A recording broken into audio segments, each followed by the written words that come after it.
The universe has a death date. Scientists know how it ends. They have calculated it.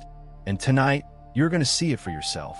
We're going to ride time itself, past the death of the sun, past the last star, all the way to the final second of existence. What is waiting at the end is stranger than anything science fiction ever imagined. And the very last thing you will see might just be a new beginning. So take a deep breath. We are leaving the present now. Our first stop is 1 billion years from today. The sun has grown just 10% brighter, and that is all it takes. Earth's oceans are boiling away into space. The skies have turned to steam, the continents have cracked open, and our blue world has become a second Venus. Every forest, every city, every trace of life is sterilized under a merciless sky. 1 billion years. That is the deadline for humanity to find a new home. If we never left, this is where our story quietly ends. 5 billion years from now, the sun begins to die. Its core runs out of fuel, and the surface swells into a red giant 200 times its original size. Mercury is swallowed whole. Venus follows. The sun now fills Earth's entire sky, a wall of fire from horizon to horizon. Then the surface of our planet melts. The ground itself turns to vapor, and the world that carried life for 4 billion years ends as a wisp of gas inside the star that once kept it alive. The sun devours its own children, and no one is left to see it. 100 billion years from now, something stranger happens. Space itself is expanding faster than light can cross it. One by one, every galaxy beyond our own slips behind a horizon of darkness forever. Their light will never reach us again. Future astronomers, if any exist, will look up and see nothing but their own galaxy floating in an endless black ocean. They will believe their galaxy is the entire universe, and they will have no way to ever discover that they are wrong. The universe is erasing the evidence of its own past. 100 trillion years from now, the gas of the cosmos finally runs out. Somewhere in the darkness, the very last star is born, a small, faint red dwarf. It burns quietly for trillions of years while the universe holds its breath, and then it flickers and goes out.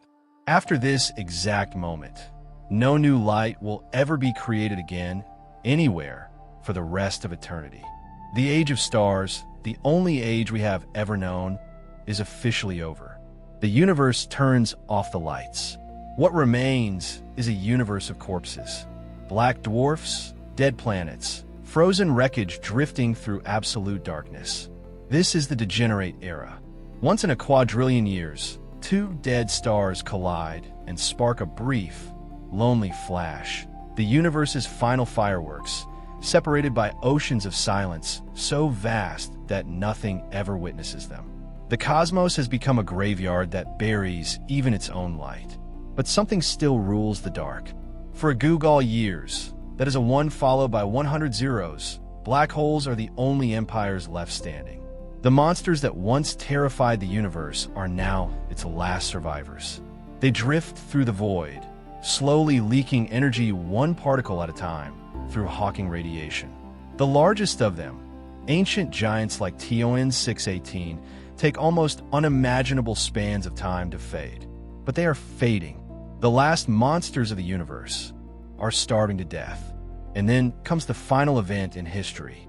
The last black hole shrinks smaller and smaller until it detonates in one final flash of light, a single firework in an empty, eternal night.